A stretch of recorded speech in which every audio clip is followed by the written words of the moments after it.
পুরা কাগজের মতো জ্বালায় পড়ে ছাই করে দিল আপনার মনটা। এই ব্যক্তিটা কে? সুপ্রিয় দর্শক মন্ডলী, আজকে আমাদের মাঝে উপস্থিত আছে বাংলাদেশের সারা জাগানো কণ্ঠশিল্পী মোহাম্মদ রিয়াজুল ইসলাম। হাঁটতে হাঁটতে চলে আসলাম নদীর ধারে। নদীর কিনারে বসে ওনার একটু গান শুনবো, আপনাদেরকে শোনাবো। যেহেতু ওনার অনেক সুন্দর কণ্ঠ, আর সকালবেলা চলে আসছি আমি এখানে, সেই সাথে নদীর পানির কলতানো শব্দ শুনতে পাচ্ছেন, কলকল করে শব্দ করছে। নদীর পানির সুর এবং রিয়াজুলের গলা সুর মিলে হয়ে যাবে সুরাসুর। সেই রকম একটা প্রিয় গান আপনাদেরকে শোনাবে। আপনারা সবাই গানটা শোনার জন্য প্রস্তুত হন। আমি একদম প্রস্তুত। এটা করে আমরা চলে যাচ্ছি রিয়াজুলের কাছে। জীবনের গল্পটা যদি এমন হতো, শেষ থেকে আবার শুরু করা যেত। জীবনের গল্পটা যদি এমন হতো, শেষ থেকে আবার শুরু করা যেত।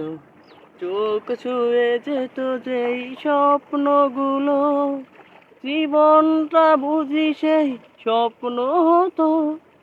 জীবনের গল্পটা যদি এমন হতো, শেষ থেকে আবার শুরু করা যেত। প্রতিটি অনুভব, প্রতিটি ক্ষণ ফিরে আসে বারবার, ছবির মতো বয়ে চলে জীবনে দুঃখগুলো যে যার মতো। জীবনের গল্পটা যদি কেমন হতো, শেষ থেকে আবার শুরু করা যেত। বিধাতার বিধি ভাগ্য লিখন বদলানো যায় না যে, যখন তখন বয়ে চলে দুঃখ স্বপ্নগুলো যে যার মতো। জীবনের গল্পটা যদি এমন হতো, শেষ থেকে আবার শুরু করা যেত। সুপ্রিয় দর্শক, রিয়াজুল ইসলাম আপনাদের আরও একটি গান গেয়ে শোনাবেন। আপনারা অতি ধৈর্য সহকারে গান শুনবেন। আগের গানটি এবং পরের গানটি, আপনাদের এই দুইটি গান যদি ভালো লেগে থাকে তাহলে অবশ্যই রিয়াজুলকে একটু অনেক লোকের কাছে পাঠিয়ে দেবেন, রিয়াক্ট করে, কমেন্টস করে, শেয়ার করে, যেন রিয়াজুল ইসলাম আপনাদের মাঝে আবারও নতুন নতুন গান নিয়ে আসতে পারে এবং আপনাদের বিনোদন দিতে পারে। সেই সাথে আপনারা অবশ্যই ভালো থাকবেন, সুস্থ থাকবেন এবং শেষ পর্যন্ত দেখার চেষ্টা করবেন। ধন্যবাদ। রিয়াজুল ইসলাম, আপনি তো মোটামুটি ভালোই একটা গান শোনাইলেন। এখন আমার মনে হচ্ছে যে দর্শকরা আপনার গান শুনে খুবই আনন্দ পাইছে এবং ভালো লাগছে, তারা মন মোর করে চিল্লাচ্ছে। হ্যাঁ হ্যাঁ হ্যাঁ, আরো একটা গায়ে শোনান, ঠিক আছে? আপনি তাহলে আপনি আবার একটা গান শুরু করেন আমাদের দর্শকদের উদ্দেশ্যে, তারা আপনাদের গান শুনে একটু বিনোদন পাক, নাকি? রেডি? হ্যাঁ, রেডি।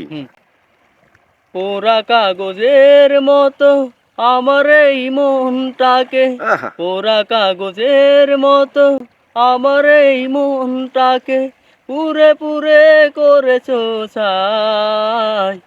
আর কত জ্বালাবে, আর কত পোড়াবে, পোড়ানোর শেষ কি নাই। পোড়া কাগজের মতো আমার এই মনটাকে পুরে পুরে করেছো ছাই। আর কত জ্বালাবে, আর কত পোড়াবে, পোড়ানোর শেষ কি নাই। আর কত প্রতিশোধ এভাবে নেবে, আর কত দুঃখ আমাকে দেবে। একটাই অনুরোধ, নিও না প্রতিশোধ, একটাই অনুরোধ, নিও না প্রতিশোধ। একটু বাঁচতে চাই, আর কত জ্বালাবে, আর কত পোড়াবে, পোড়ানোর শেষ কি নাই। পোড়া কাগজে মতো আমার এই মনটাকে পুরে পুরে করেছো ছাই। আর কত জ্বালাবে, আর কত পোড়াবে, পোড়ানোর শেষ কি নাই। কেন হলে নিষ্ঠুর বলো একবার, কি এমন ক্ষতি করেছি তোমার। পারি না কিছুতে এ আগুন নেভাতে, পারি না কিছুতে এ আগুন নেভাতে, একা একা শুধু জ্বলে যায়। আর কত জ্বালাবে, আর কত পোড়াবে, পোড়ানোর শেষ কি নাই। পোড়া কাগজের মতো আমার এই মনটাকে, পোড়া কাগজের মতো আমার এই মনটাকে পুরে পুরে করেছো ছাই। আর কত জ্বালাবে, আর কত পোড়াবে, পোড়ানোর শেষ কি নাই। আর কত জ্বালাবে, আর কত পোড়াবে, পোড়ানোর শেষ কি নাই। আচ্ছা রিয়াজুল ইসলাম, আমি তো যতদূর শুনছি আপনি বিবাহ করেছেন, হ্যাঁ, তাহলে আপনার এই যে জ্বালানো পোড়ানো যে এই যে পোড়া কাগজের মতো জ্বালায় পুরে ছাই করে দিল আপনার মনটা, হ্যাঁ। এই ব্যক্তিটা কে? না এগুলো তো আমি মনে কণ্ঠশিল্পী আসিফের কণ্ঠ গাওয়া, কারণ আমি তো রিপিট করলাম তো আমাদের মনটা ভালো লাগে। ও আচ্ছা আচ্ছা, আপনার তাইলে মন জ্বালায় পরে সরকার করে দেয় নাই? না ও আপনি একটা গাইলেন। গাইলেন তা দর্শক, আপনাদের উদ্দেশ্যে যে রিয়াজুল ইসলাম যে গানটা গাইলো, আপনাদের যদি এতটুকু ভালো লেগে থাকে